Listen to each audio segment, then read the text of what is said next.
আজকে কি নাস্তা খাবে তুমি? কি জুড়ে বলো, শুনি না। চিকেন বল খাবে?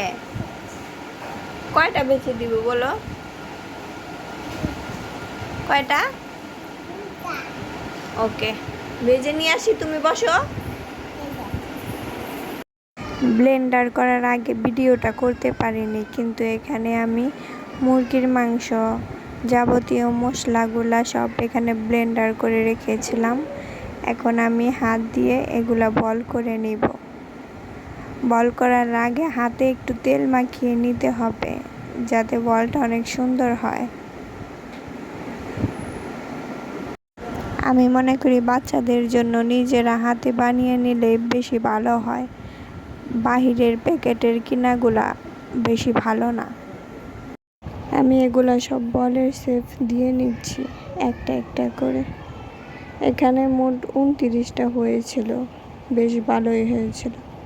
কেনাগুলা এক প্যাকেটের মধ্যে প্রায় 25টা থাকে, এখানে হয়েছিল 29টার মতো। সবগুলা বানিয়ে আমি ট্রেতে রাখলাম, আর চুলায় আমি ফুটন্ত পানি দিয়ে রেখেছিলাম আগেই। এখন আমি এক এক করে বলগুলো দিয়ে নিচ্ছি। এখানে প্রায় 5 মিনিটের মতো রেখে দিব।